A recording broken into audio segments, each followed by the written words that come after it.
एक मुझे बताया गया कि आप बड़ी देर से चाय का कप दिखा रहे हैं, तो जरा वो चाय का कप सामने रखिए भाई। मुझे बताया गया आप चाय का कप दिखा रहे हैं।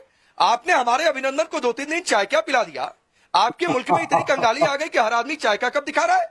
आपके 90,000 93,000 लोगों को यहां पर रखकर हमने खाना खिलाया और पता नहीं क्या क्या ऑफर किया। मान लिया भाई आप लोगों ने, आप लोग अपनी कंगाली का सबूत बार बार देते हैं। राकेश पांडे साहब, थोड़ा हौसला।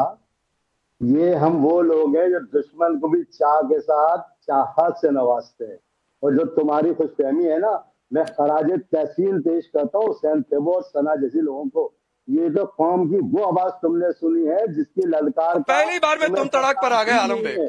मैं इतने इसकी आराम से ललकार आप का करके बात कर रहा आपको था, पता ही नहीं आराम है। से पूछा पहली लाइन तुम तड़ाक पर। तो सुनो आलम बेग, सुनो आलम बेग, इस चाय के कप को अपने पास रखो और इसे रखे रहो। चाय के साथ चाहत से बात करें तो दिखाओ ना भाई।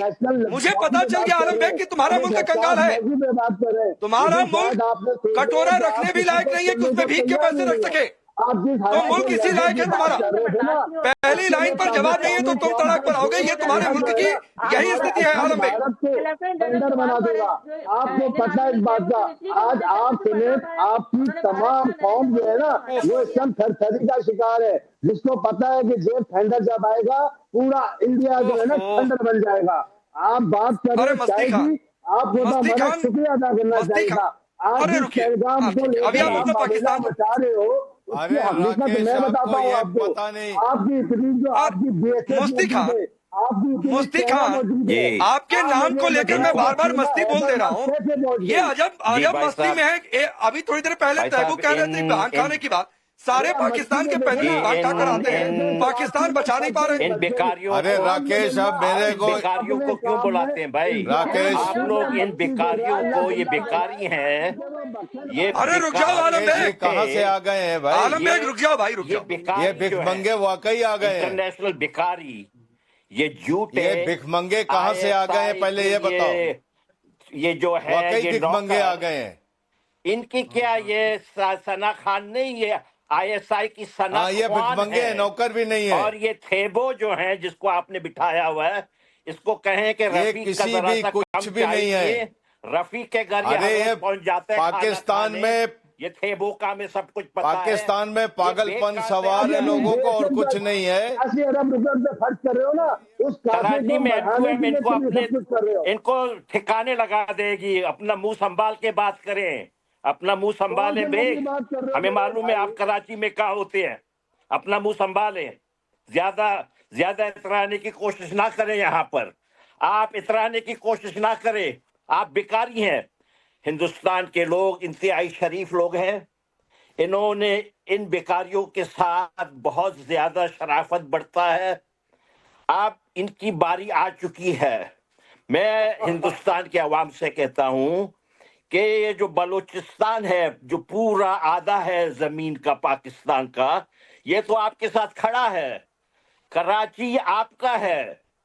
पूरा पाकिस्तान में हिंदुस्तान के लिए हद से ज्यादा प्यार मोहब्बत अच्छी है सिर्फ पंजाबी लोग, पंजाबी मुसलमान।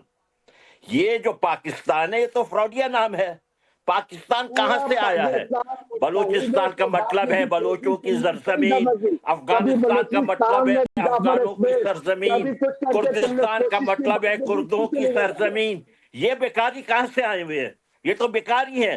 अंग्रेजों के ये जो है, अंग्रेजों के पालतू कुत्ते हैं ये लोग। ये आके यहाँ क्या बकवास कर रहे हैं? अंग्रेजों ने बनाया है।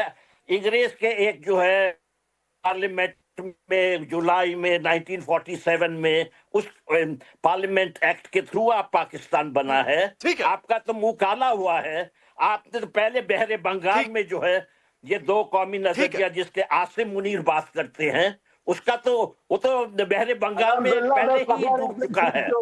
आप कराची में ठीक कहाँ है, रहते हैं? ठीक है मुफ्ती खान, मुफ्ती खान साहब सर आता हूँ और एक गुजारिश सबसे है कि थोड़ा सा भाषा की मर्यादा बनाकर रखिए। ये पाकिस्तान का चैनल नहीं है कि कोई भी आए बोलकर चला जाए, तो थोड़ी सी भाषा की मर्यादा बनाकर रखिए। और मैंने तस्वीर देखी आलम बेग, थोड़ी देर पहले आप बढ़े, मैंने पहली बार देखा है कि सामने बर्बादी खड़ी है और कोई हंस रहा हो मुस्कुरा रहा हो। सना खान हाफिज सईद का ठिकाना मैंने सुना बदल दिया कैंटोनमेंट इलाके में, जहां पर 4 कोर कमांडर रैंक के अफसर रहते हैं, 3-3 बुलेट प्रूफ गाड़ियां। कहां तक बचाएंगे भाई, कहां तक बचाएंगी सना खान? आपकी आईएसआई, आपकी सेना, आपकी सरकार। दीवार बनेगी पाकिस्तानी फौज, पाकिस्तानी कौम, दीवार बनेगी आपके खिलाफ, समझ आई? और ये जो आपका जो नरेंद्र मोदी है वो तो आरएसएस की पैदावार है, वो खुद दहशतगर्द है, वो तो लाशों पे सियासत करता है। इलेक्शन में जीतने के लिए उन्होंने सारा ड्रामा रचा है।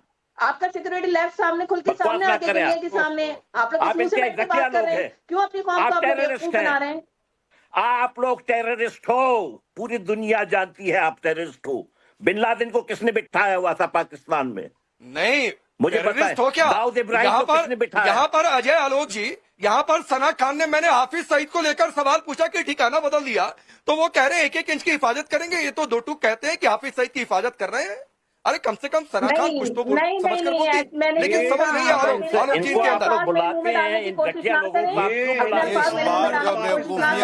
मैंने कहा पाकिस्तानी फौज, पाकिस्तानी कौम। रुक जाइए, अजय आलोक का रिप्लाई करने दीजिए प्लीज। मस्ती खान जी रुक जाइए सर, रुक जाइए। अजय आलोक प्लीज प्लीज, अभी अजय आलोक। देखिए बलूचिस्तान में आपको शिकस्त हो गई है और पूरी दुनिया के सामने आप लोग खुल के सामने आ गया। अभी सिर्फ अजय आलोक जी की आवाज होने जा रही है। सना खान सुनिए, फिर रिप्लाई करिएगा, और किसी की आवाज नहीं प्लीज।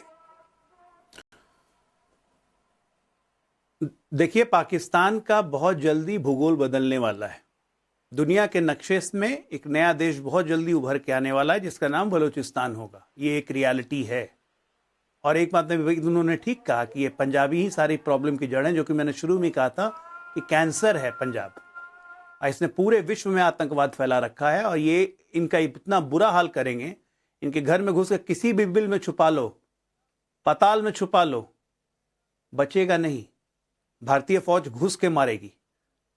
और जो कांप रहे हैं ना हमारे डर से, ये कांपना बना रहना चाहिए। डर रहना बहुत जरूरी है। हमारी जमीन पे आके आतंकी घटना करके गए हैं ना, 26 मार के मारे हैं आपने।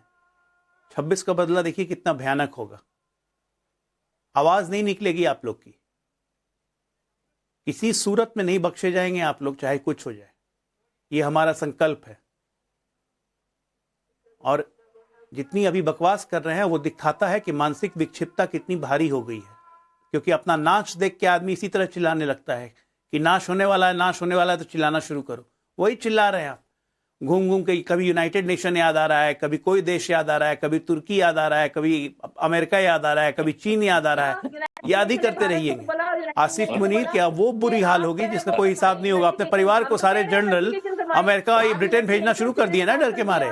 आप लोग भी भागिए जल्दी वहां से, जल्दी भागिए वहां से, नहीं तो भारतीय आर्मी घुसेगी तो बहुत मारेगी। और ये सब जितना टीवी पे बकवास करने की जरूरत नहीं है, ठीक है? पहले अपनी हालत सुधारो। फौज को 2 दिन चलाने के पैसे नहीं है, वर्ल्ड बैंक से उधार लेके डीजल भरवा रहे हैं। अरे आप ही के जनरल ने कहा था ना कि 2 दिन का भी डीजल नहीं है हमारे पास, चले लड़ने हैं। घर में नहीं है दाने, अम्मा चली भुनाने। यही हाल है पाकिस्तान का। ये तो हाल है आप लोग आपकी दाना है, आटा कितने रुपए किलो जा रहा है? मामला इससे आगे बढ़ गया। 1,500 हो गया। रुक जाइए प्लीज, सना खान रुक जाइए भाई, अभी आपसे नहीं बात हो रही थी मैडम, रुक जाइए। अजय आलोक जी, मामला सर इससे आगे बढ़ चुका है। वहां पर तो आदेश दिया गया है कि जितने सिविलियन फ्यूल टैंकर हैं, जितनी गाड़ियां हैं, जितने तेल डिपो हैं, सबको जब्त कर लो, पुलिस डिपो को सौंप दो। कब कितनी जरूरत पड़ जाए, मामला उससे आगे बढ़ गया है। लोगों के तेल टैंकर लिए जा रहे हैं, ये हालत हो गई है अजय आलोक जी। आपकी